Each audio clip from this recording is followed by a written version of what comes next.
Hello YouTube, welcome back to my channel. Today I am going to talk to you guys all about stand-up paddle boards for fishing.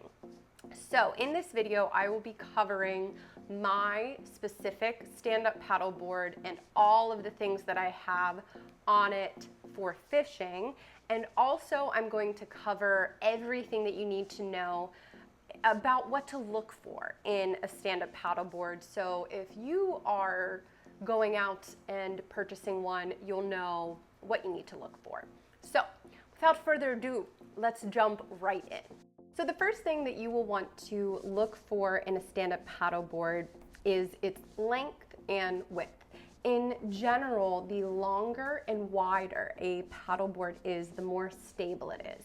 Now you can imagine how important that is for fishing specifically, because you need that extra stability when you're casting, if you link up with a big fish, and just paddling in general, especially if you like to actually stand up while you paddle. So that's number one. I would recommend looking for boards between 12 and 13 feet in length and 33 to 34 inches in width.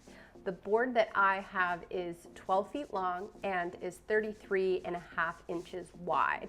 This is an incredibly stable board. The second thing that you want to look for in a board is places to put things. That sounds really general, but you want to have a lot of spots where you can clip things to your board, tracks where you can add things like rod holders and places where you can hook your anchor, etc. And I will get into all of those details of what you would actually be attaching in a minute.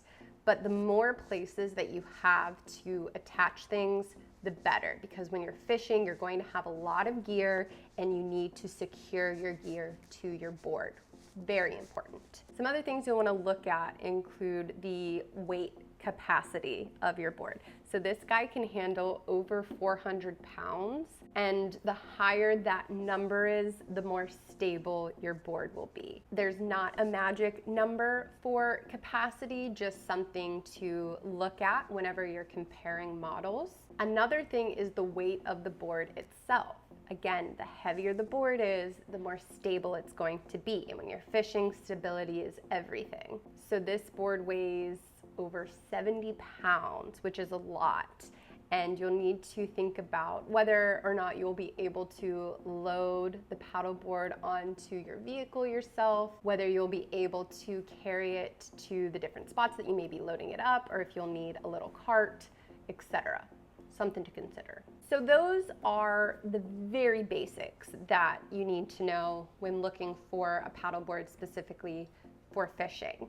Now let me pull you guys in and show you what I have on my paddleboard that I use for fishing.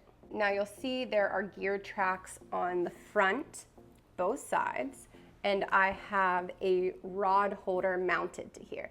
So this works with my fly rod, and it also works with spinning rods, but this is super easy to use. It pulls right out like this. I will link this specific rod holder down below, as well as everything else in this video. But here you can unscrew this guy and move it to where you like it. So I have it set a little bit forward, so when I'm paddling, I don't hit my rod, or I don't hit my paddle on the rod holder, but that attaches and then you're nice and secure. So I have at least one rod holder, if not multiple, attached whenever I'm actually fishing. It just kind of depends on what I'm doing that day. There's another gear track here, so you can attach more. All of these little rings are important because it means that you can attach something. The handle in the middle is really important in my opinion, because when you're carrying it, you will use that handle. And especially for a board as heavy as this one, you will definitely want something to grab onto. Next, I have my leash. This goes around my ankle. And as you can see, I have it attached on one of these loops. So if I do take a tumble, my board will not get away from me. On both sides of this specific board, there are paddle holders. So I don't have a paddle on that side right now, but over here you can see this is securing my paddle in place. I also have a leash on my paddle, which I have secured to another metal loop. So if I drop my paddle, I won't be losing it. I have this little mouth hook. This does float, but I like to keep it secured right here so it's easy to access, just like that. And then I have my cooler. So the cooler is what I sit on when I'm fishing. This secures down with some straps, again, to one of the metal loops. I think you're seeing how important all the little metal loops are because you attach a lot of things to it. Anyways, this is secured down. I really like the cooler because I can sit on it, very comfortably. Keeps my knees at like a 90-degree angle, which is super comfortable if you're out there paddling for a long time. I also can use this as storage to keep gear completely dry, or you can fill it with ice and put drinks in there. If you're catching fish that you can keep, you could potentially throw some fish in there as well. So I really, really love having the cooler. And with the cooler, you're not forced to sit the whole time. So you can sit on the cooler while you're paddling. You can also stand, or you could kneel. Sometimes I even sit on the board itself and then lean up against the cooler. So it provides you with a lot of different options so that you stay comfortable as you're out on the water. And here's the second strap. So it's tied down, just one strap on each side. This is a nice little drink holder. That's just a little bonus that I like as well. And in the back, I have this little milk crate that is full of lots of goodies. So first thing I have is an anchor. Now anchors are really important when stand-up paddleboard fishing or kayak fishing for that matter, because you will be pulled around by the current. And if you have a spot that's hot that you want to continue to cast into, the anchor will help keep you in one place so that you can fish the spots that you want. Next, this is my life vest. This just goes right around my waist, and I have a whistle attached to it. Stays in the bucket when I'm not using my paddleboard, and then once I get to the water, I always put this on. I have some gloves for handling fish. I guess I could open these. These are super simple. I like to have them just in case I link up with something that is spiky or that I don't want to touch and cut up my hands. So those are great to have. Then I have this guy. This is a ruler that has all of the limits for keeping fish. No matter what you catch, you'll know whether you can keep it or not, and you'll have the ruler to actually measure it. So I always have one of those. There's also, side note, a ruler on the cooler, which is cool.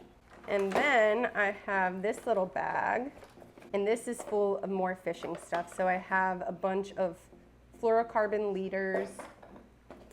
I have my flies for when I'm fly fishing. A little tool by SOG to cut my line, sunscreen, little things like that. Anything else that you might need while you're out on the water. I like to keep it in a little thing like this just so it's organized.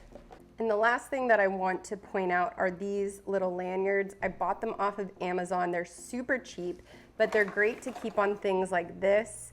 So that I can keep it connected always to my board, which is very important because if you get knocked over, then your stuff is going to go everywhere unless you have it secured. So that is pretty much it for my stand-up paddleboard setup and some of the things that you should look for if you are going to purchase a stand-up paddleboard for fishing. The biggest things really are the stability of the board, which comes from its length and its width. Also paying attention to its weight capacity.